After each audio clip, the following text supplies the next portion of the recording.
Halo guys, gimana kabar kalian? Baik-baik saja kan? Oh ya, harus tetap semangat ya.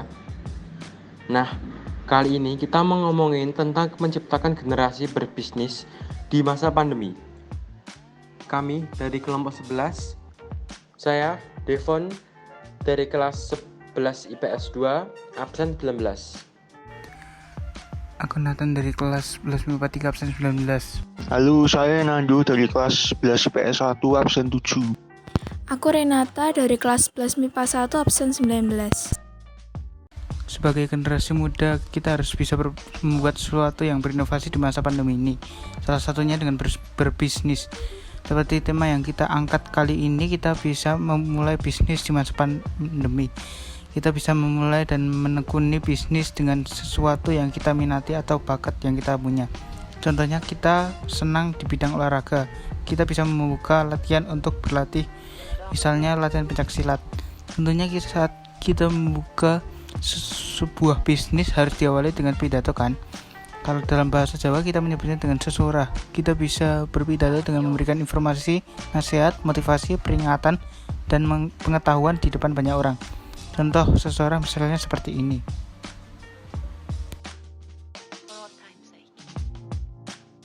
Nah, selain kita berpidato untuk membuka acara, tentunya dalam berbisnis kita bisa melakukan kerjasama dengan perusahaan lain.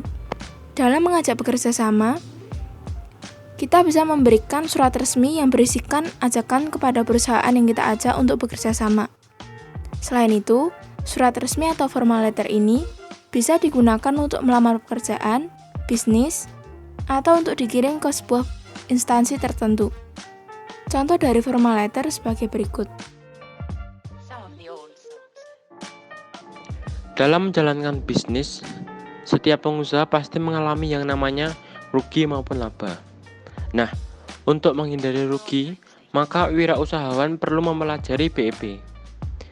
BEP salah satu istilah yang sering digunakan untuk menganalisis sebuah perusahaan. Manfaat BEP bagi perusahaan adalah dapat mengetahui jumlah penjualan minimum yang harus dipertahankan agar tidak mengalami kerugian. Tujuan dari BEP yaitu untuk menekankan biaya produksi dan operasional dan membuat serendah mungkin tanpa mengesampingkan kualitas dan kuantitas untuk mempertahankan tingkat harga produksi perusahaan. Kalau mau jadi wirausahawan, agar semua usaha yang akan dijalankan dapat berjalan secara teratur tanpa ada hambatan, usaha dapat dijalankan secara maksimal dan dapat memperhitungkan resiko, keuangan serta apa yang bakal terjadi akan usaha-usaha yang akan dijadikan pada saat itu juga. Selain memperhitungkan BEP dalam berbisnis, kita harus memiliki pola pikir yang positif dan menjalankan usaha kita dengan hal yang positif juga.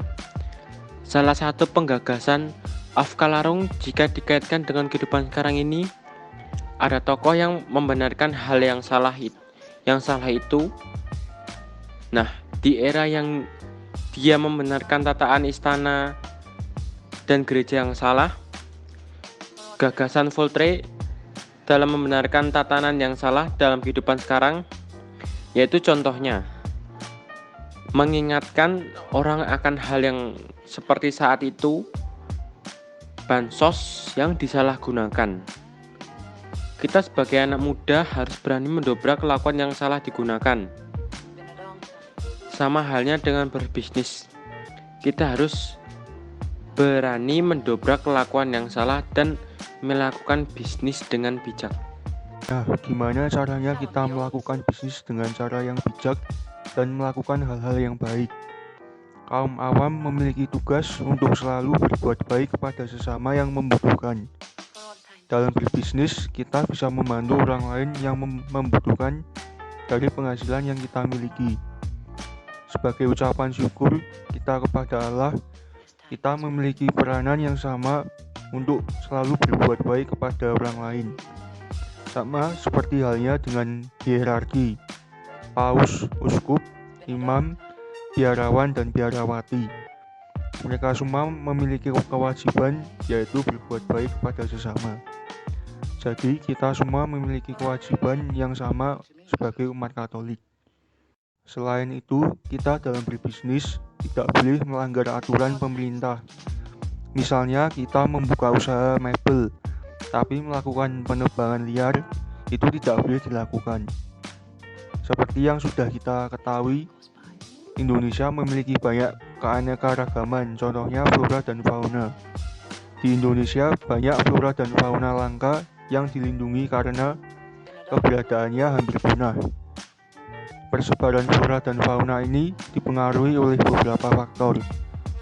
Contohnya, faktor iklim seperti suhu udara, kelembapan udara, angin, dan curah hujan.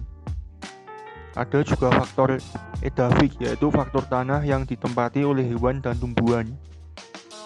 Yang ketiga ada faktor fisiografi. Bentuk permukaan bumi yang beragam seperti pegunungan dapat menghambat penyebaran tumbuhan. Keempat, ada faktor makhluk hidup.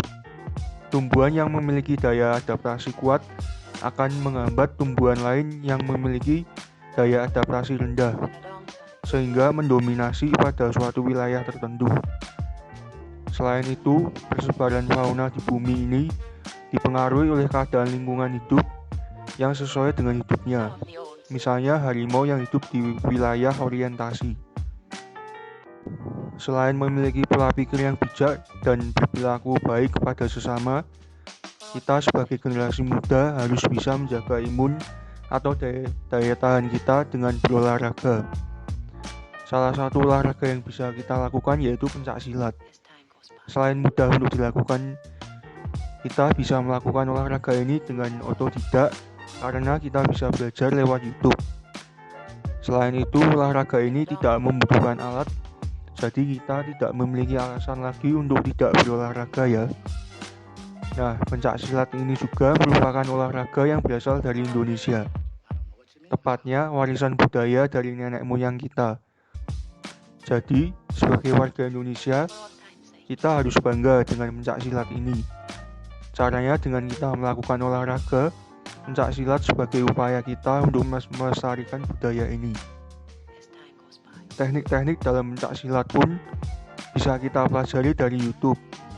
Di antara lain ada teknik pukulan, teknik tendangan, teknik tangkisan, teknik kuncian, dan lainnya. Di masa pandemi seperti ini, kita harus banyak berolahraga untuk membuat tubuh kita menjadi lebih sehat. Salah satunya dengan berolahraga. Olahraga yang bisa kita lakukan berbagai macam, mulai dari senam, jogging, bahkan pencaksilat. Nah, seperti yang kalian sudah tahu, kalau kita berolahraga berarti tubuh kita menjadi lebih sehat dan kuat. Apakah kalian tahu kalau manusia itu memiliki sistem gerak yang luar biasa? Nah, ini penjelasannya.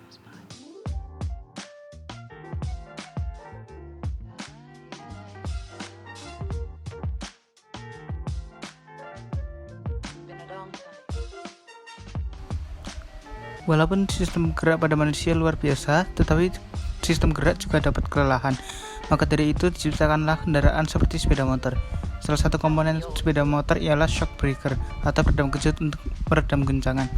Dimana jika motor melewati polisi tidur atau jalan berlubang tidak akan terguncang terlalu banyak karena shock breaker mengalami tegangan dan regangan dan kembali lagi ke semula. Dalam kehidupan sehari-hari kita, ada beberapa hal yang dipengaruhi oleh laju reaksi. Laju reaksi bisa dipengaruhi oleh beberapa faktor. Faktor-faktor tersebut mempercepat laju reaksi atau justru memperlambat laju reaksi. Faktor-faktor tersebut antara lain suhu, konsentrasi, katalisator, dan luas permukaan. Faktor yang pertama yaitu konsentrasi. Larutan yang pekat artinya punya konsentrasi yang besar dan juga punya partikel yang lebih rapat jika dibandingkan dengan larutan yang encer. Nah, dengan kata lain, semakin tinggi konsentrasinya, maka semakin banyak molekul dalam setiap satuan volume. Faktor yang kedua yaitu luas permukaan sentuh. Semakin besar luas permukaan partikelnya, maka frekuensi tumbukan menjadi bisa semakin tinggi. Inilah yang menyebabkan reaksi berlangsung lebih cepat. Faktor yang ketiga yaitu suhu.